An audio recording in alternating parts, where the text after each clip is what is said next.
பார்த்தா கேட்கணுமா, பட்டாசா சிரிக்கணுமா, பட்டாம்பூச்சி நாத்தா தடிக்கணுமா, நல்லதெல்லாம் கேட்கணுமா, நேச் நேச் பட்டாம்பூச்சி கூட்டு புழுக்களையும் வேலை நினைக்கணுமா, கூல் கூல் பட்டாம்பூச்சி.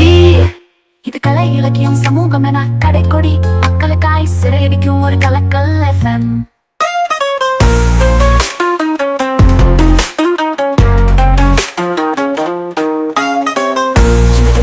இலக்கியம் சமூகம் என கடைக்கோடி மக்களுக்காய் சிறையடிக்கும் ஒரு கலக்கல் FM.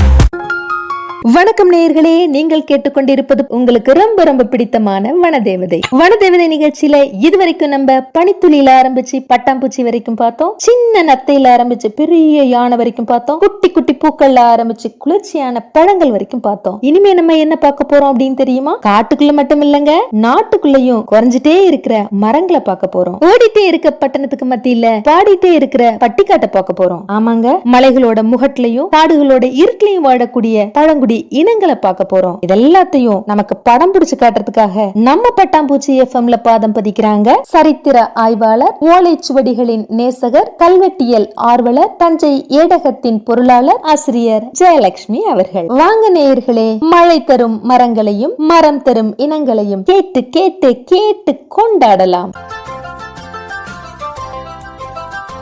பட்டாம்பூச்சி எஃப்எம்மின் அன்பான நேயர்களுக்கு என் அன்பான வணக்கம். இது வனதேவதை நிகழ்ச்சி. இந்த வனதேவதை நிகழ்ச்சியில நாம ஒவ்வொரு வாரமும் ஒரு மரம் பற்றியோ அல்லது பழங்குடி மக்களுடைய வாழ்வியல் முறைகள் பற்றியோ பார்த்துக்கிட்டு வரோம். இன்றைய வனதேவதை நிகழ்ச்சியில நாம ஒரு அற்புதமான ஒரு மரம் பத்தி தாங்க இன்னைக்கு நம்ம பார்க்க போறோம். இந்த பூமியில எல்லா இடங்கள்லயும் வளரக்கூடிய ஒரு மரம், நூற்றுக்கணக்கான ஒரு மருத்துவ குணங்களை கொண்ட ஒரு மரம், மேகங்கள்லேருந்து மழை நீரை ஈர்த்து பூமிக்கு பொழிய வைக்கக்கூடிய ஒரு மரம், அப்படி பொழிஞ்ச அந்த மழை தண்ணிய பூமிக்குள்ளேயே தக்க வைக்கக்கூடிய ஒரு நிலத்தடி நீரை சேமிக்கக்கூடிய ஒரு மரம். இந்த மரம் இருக்குன்னு சொன்னாலே கீழே தண்ணி இருக்குன்னு அர்த்தம்.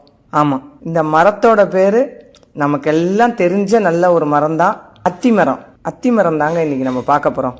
நெல்லிக்காய் மரத்துல எப்படி நெல்லிக்காய்கள் கிளைகள் அப்படியே ஒட்டிக்கிட்டு இருக்குமோ, அதே போலதான் அத்திமர கிளைகள்ல ஒட்டிக்கிட்டு இருக்கிற மாதிரி தோன்றதுதான் இந்த அத்திக்காய். சின்ன சின்ன அப்படியே பச்சை நிறத்துல அப்படியே உருண்டை உருண்டையா காயும். அது பழுக்கும் போது பாத்தீங்கன்னா மஞ்சள் கலந்த நல்ல ஆப்பிள் கலர்ல சிவப்பாவும் இருக்கும். இந்த மொரேசி குடும்பத்தை சேர்ந்த இந்த பூக்கும் தாவரமான இந்த அத்திமரம் நம்ம மக்களோட உணவு பொருளாவும் பொருளாதாரத்திலையும் முக்கியமா இருக்குங்க.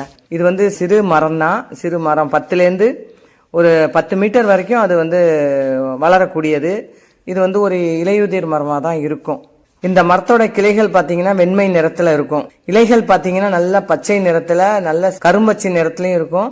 கொஞ்சம் சொரசொரப்பா இருக்கும். கொஞ்சம் மேல் பக்கம் கொஞ்சம் வழவழன்னு இருக்கும். இலை நரம்புகள்லாம் நல்லா தெரியும். இந்த மரத்தோட கிளைகள்ல பாத்தீங்கன்னா மஞ்சரி கொத்து கொத்தா இருக்கும். அதோட உள்பகுதியில பாத்தீங்கன்னா அந்த மஞ்சரிக்குள்ளதான் சிறிய அந்த மலர்கள் குட்டி குட்டியா காணப்படும். அந்த அந்த கனிகளுக்கு சின்கோனியம் அப்படின்னு சொல்லுவாங்க. இதுல என்ன ஆச்சரியப்படுற விதமா இருக்கு அப்படின்னு பாத்தீங்கன்னா, அந்த சிறு சிறு அந்த பூச்சிகள், அது குளவின்னு கூட சொல்லுவோம், அது அந்த மகரந்த சேர்க்கை நடைபெறதுக்கே அதுதான் ரொம்ப உதவியா இருக்கான். அப்ப அதுக்குள்ளேயே அந்த அந்த நுணர்னு சொல்லுவாங்க இல்லையா, அந்த மஞ்சரிக்குள்ளேயே முட்டை போட்டு அது வெளிவந்துடும்.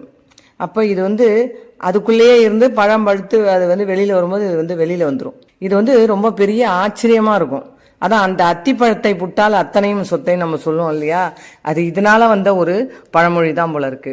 இந்த அத்திமை ரொம்ப ரொம்ப ரொம்ப மிக பழமையான ஒரு மரம். அதை கிட்டத்தட்ட ஒரு 60 மில்லியன் ஆண்டுகளுக்கு முற்பட்ட ஒரு தாவரம்னு அறிவியலாளர்லாம் சொல்றாங்க.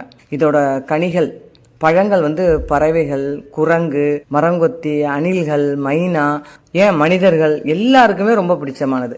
அது மட்டும் இல்ல, உலக பேரழகி கிளியோபாட்ரா இருக்காங்க இல்லையா, அவங்களுக்கு ரொம்ப ரொம்ப ரொம்ப பிடிச்ச மரம் அந்த அத்திப்பழம் தானா. சுற்றுச்சூழலுக்கு ரொம்ப ரொம்ப அதிகமான ஒரு பங்கு அளிக்கக்கூடிய ரொம்ப முக்கியத்துவம் வாய்ந்த ஒரு மரம் அப்படின்னு சொன்னா நம்ம அத்தி மரம் தான். இந்த மரத்துல இருந்து வடியக்கூடிய பால், ஏதாவது எந்த மரமா இருந்தாலும் ஒண்ணு பிசின் வடியும் அல்லது பால் வடியும். இந்த மரத்துல பால் வடியும், லேட்டக்ஸ். ஆனா இது வடியக்கூடிய இது நம்ம அதை எடுத்து பயன்படுத்தினோம்னாலோ இல்லைன்னா அதை சூடு பண்ணோம்னாலோ அதை என்ன செய்யும் அப்படின்னா ஒரு ஒவ்வாமை நமக்கு வந்துடும், கண் எரிச்சல் வந்துடும். இந்த மரத்தோட இலை வந்து சொரசொரப்பா இருக்கும்னு சொன்னோம் இல்லையா, இதை வந்து எப்படி வாழை இலையில வந்து உணவு வச்சு சாப்பிட்றோமோ, எப்படி புரச இலையை வந்து நம்ம பயன்படுத்துகிறோமோ, 2-3 இலைகளை தச்சு பயன்படுத்துவோம் இல்லையா, அதே மாதிரி நம்முடைய முன்னோர்கள் வந்து என்ன செய்வாங்கன்னா, இந்த அத்தி இலையை 2-3 இலையை சேர்த்து வச்சு அதை ஜாயின் பண்ணிட்டு என்ன செய்வாங்க, அதுல வந்து உணவு இருந்தால் பயன்படுத்துவாங்க, புரச இலை மாதிரி பயன்படுத்துவாங்க. இதை வந்து ஒரு விடுகதை கூட சொல்லுவோம் பார்த்தீங்களா, கண்டு பூ பூக்கும் காணாமல் காய் காய்க்கும், அது என்ன அப்படின்னு சொல்லிட்டு ஒரு பிரபலமான விடுகதையே நமக்கு தெரியும் அத்திக்காயை வச்சு. அதே இந்த அத்திக்காயை வந்து சங்க இலக்கியங்கள்ல நிறைய இடத்துல சொல்றாங்க, கோழி அப்படின்னு சொல்றாங்க. அந்த அத்தி பிஞ்சை வந்து என்ன சொல்லுவாங்கன்னா கோழி அப்படின்னு சொல்லுவாங்க. இதுக்கு வந்து என்ன பேர் அப்படின்னு கேட்டா சங்க இலக்கியத்துல அதவம் அப்படின்னு சொல்லிட்டு பேர். இந்த ஆலமரம் அரச மரம் அப்படிங்கிற வகையை சேர்ந்த இந்த அத்தியும் ஃபைக்கஸ் அப்படிங்கிற அந்த மர வகையை தான் சார்ந்தது. கண்ணதாசன் கூட பாடியிருக்காரு, அத்திக்காய் காய் காயாலங்காய் வெண்ணிலவே இத்திக்காய் காயாதே என்னுயிரும் நீ அல்லவோ என்று அந்த அத்திக்காயை வைத்து ஒரு பாடல் பாடியிருக்காங்க. அது வந்து தற்கால பாடல். சங்க இலக்கியத்துல வந்து அதவ தீங்கனி அன்ன செம்முக துய்த்தலை மந்தி வன் பரள் தூங்க அப்படின்னு நற்றிணை பாடல் வந்து சொல்லுது. அதாவது இதோட கிளைகள் வந்து வெண்மையா இருக்கும், இதோட கனி வந்து சிவப்பா இருக்கும்.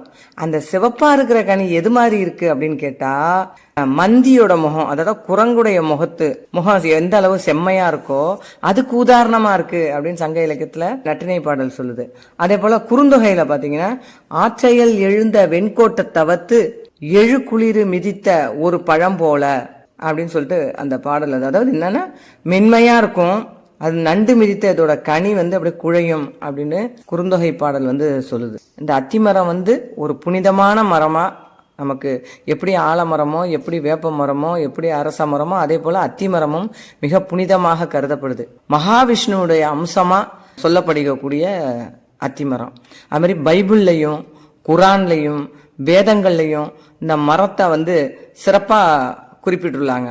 நவகிரகங்கள்ல சுக்கிரனோட தொடர்புடையதான் இந்த அத்திமரம். இந்த அத்திமரத்தோட அடியில அமர்ந்து கொஞ்ச நேரம் நம்ம அந்த சுவாசிச்சோம்னாலே நம்முடைய மன கிளேசங்கள் எல்லாமே போயிடும். செல்வ செழிப்பு நமக்கு வந்து சேருமா, சம்பத்துகள் சர்வ சம்பத்தும் நமக்கு வந்து சேரும் அப்படின்னு சொல்றாங்க. இந்த அத்திப்பழம் வந்து உடம்புக்கு தேவையான அந்த நார்ச்சத்து இரும்புச்சத்து அனைத்தையும் நமக்கு அளிக்கிறது. இதோடைய பட்டை அதோடைய இலைகள் இதெல்லாம் வந்து நம்மளுக்கு தோல் நோய்களை குணமாக்குகிறது. அது போல வயிற்று பிரச்சனைகளுக்கு மருத்துவத்துல இந்த பட்டையும் இலைகளும் பயன்படுது. அத்திமரம் வந்து தெய்வீக மரமா நம்ம வந்து வணங்குறோம் இல்லையா, ஏன்னா அதுலதான் நம்ம வந்து தெய்வத்தையே நம்ம வந்து அதில் வடிச்சிடுறோம். அத்திவரதர் உடுப்பி கிருஷ்ணர் இருக்கார் இல்லையா, அவருடைய சிலையே அத்தி மரத்துல செஞ்சது தானா. அது மாதிரி சேலம் வந்து சின்ன கடை வீதியில இருக்கிற அந்த மாதிரி அத்திவரதர் பெருமாள் வந்து அத்தி மரத்துல தான் செஞ்சதான். அது மாதிரி புதுச்சேரியில இருக்கக்கூடிய வீராம்பட்டினம் அப்படிங்கிற ஒரு அம்மன் கோயில், அது வந்து செங்கல்நீர் அம்மன் அப்படின்னு சொல்லுவாங்க. அந்த அம்மன் வந்து அமர்ந்திருக்கக்கூடிய அந்த பீடம் வந்து அத்தி மரத்துல தான் செஞ்சது. இதே போல எண்ணற்ற மரங்கள் வந்து நம்ம சொல்லிக்கிட்டே போகலாம். அத்திப்பழம் வந்து நமக்கு சிறந்த ஜீரண சக்தியை கொடுக்குது, மூல நோயை குணப்படுத்துகிறது. ஒரு நாளைக்கு ஒரு 2 பழம் சாப்பிட்டா கூட போதும், உடம்புல வந்து ரத்தம் உற்பத்தி நிறைய இன்க்ரீஸ் ஆகிடும். இதில் வந்து பொட்டாசியம் இருக்கு, மாங்கனீஸ் இருக்கு, ஆன்டி ஆக்சிடென்ட் இருக்கு, இதெல்லாம் நிறைய இருக்கு. இதை விட அந்த பழத்தை வந்து உலர்பழமா மாத்தி, அதாவது மதிப்பு கூட்டல்னு சொல்லுவாங்களே, வேல்யூ ஆடட், அந்த மாதிரி தற்காலத்துல நிறைய கொடுக்குறாங்க. அதை மாதிரி நம்ம எடுத்துக்கிட்டோம்னு சொன்னா அதுவும் வந்து நல்ல விலை போகுது, நல்ல விலை மதிக்க முடியாததா இருக்கு. அதுல வந்து ஏக நார்ச்சத்து இருக்கு, குறைச்சலா இருக்கு கொழுப்பு. அது மாதிரி எலும்புகளுக்கெல்லாம் நல்ல வலிமையை தருது. அப்ப இந்த காலத்துல இப்ப வந்து அத்தி மரத்தை வந்து சாகுபடி செஞ்சாக்க நிறைந்த பண பயன்கள் தருது. அதாவது பராமரிக்கிறதுக்கு செலவு கம்மி, ஆனா நிறைய பொருளை வந்து அதுல இருந்து ஈட்டிடலாம். நம்ம ஒரு வருஷத்துக்கு கிட்டத்தட்ட 6-8 தடவை வரைக்கும் நம்ம அறுவடை பண்ணிடலாம். இந்த அளவுக்கு நமக்கு வந்து பொருளாதார முன்னேற்றத்திற்கும் உடல் நலத்திற்கும் பயன்படக்கூடிய இந்த அத்தி மரத்தை வந்து என்ன சொல்லுவாங்கன்னு கேட்டா, ஒரு ஊர்ல வந்து ஒரு 10 அத்தி மரம் இருந்துச்சுன்னா அங்க வந்து மருத்துவமனையே தேவையில்லை அப்படின்றாங்களாம். ஒரு ஊர்ல 1000 அத்தி மரம் இருந்துச்சுன்னா அங்கே வந்து பசி தாகம் என்பதே இருக்காது அப்படிம்பாங்க. ஏன்னா நாம் எங்கேயாவது மலைப்பிரதேசத்துக்கு எங்கேயாவது மரம் ஏறுறோம், கோயில்களில் படி ஏறுறோம், அதுமாரி நேரங்களில் நாம் வந்து இந்த உலர் அத்திப்பழங்களை கையில் வச்சுக்கிட்டு 2-3 சாப்பிட்டுட்டு மேலே ஏறினோம்னா நமக்கு பசி தாகம்லாம் அதிகம் ஏற்படாது, நமக்கு வந்து களைப்பும் அந்த அளவுக்கு ஏற்படாது. அது மாதிரி நம்ம வந்து எத்தனையோ மரங்களை பற்றியெல்லாம் நாம் வந்து தெரிஞ்சுக்கிறோம். ஆனால் நாம் இந்த உலகத்தை வந்து மீட்டெடுக்கணும்னு சொன்னால் நாம் வந்து அதிகமாக நட வேண்டிய மரம் என்ன தெரியுமா? இந்த அத்தி மரம் தாங்க. இதுதான் உண்மை. இதை தான் முதல்ல நம்ம நட்டு பராமரிக்கணும் என்று கூறி வாய்ப்பளித்த பட்டாம்பூச்சி FM இயக்குனர் கவிஞர் MR ஜெயந்தி அவர்களுக்கும் நேயர்களே உங்களுக்கும் என்னுடைய மனமார்ந்த நன்றியை தெரிவித்துக் கொண்டு மீண்டும் உங்களை வேறொரு மரத்துடன் சந்திக்கிறேன். நன்றி, வணக்கம். நல்லதொரு தலைப்பினை தேர்ந்தெடுத்து சூழல் வளத்தினை மேம்படுத்த முயற்சி எடுத்திருக்கும் பட்டாம்பூச்சி பண்பலையின் இயக்குனர் கவிஞர் MR ஜெயந்தி அவர்களுக்கும் நிகழ்ச்சியை கேட்டுக்கொண்டிருக்கக்கூடிய நேயர்களே உங்களுக்கும் என்னுடைய மனமார்ந்த நன்றியை தெரிவித்துக் கொண்டு அடுத்த வாரம் உங்களை வேறொரு வித்தியாசமான மரத்துடன் சந்திக்கிறேன். ஆசிரியர் கோ ஜெயலட்சுமி. நன்றி, வணக்கம். நேயர்களே, நீங்கள் இதுவரை கேட்டது வனதேவதை. இந்த நிகழ்ச்சியை உங்களுக்கு வழங்கியவர் ஆசிரியர் ஜெயலட்சுமி அவர்கள். தொடர்ந்து இணைந்திருங்கள். மீண்டும் இதுபோல் இன்னும் ஒரு நிகழ்ச்சியில் சந்திக்கலாம். இது ஒரு பட்டாம்பூச்சி FM தயாரிப்பு.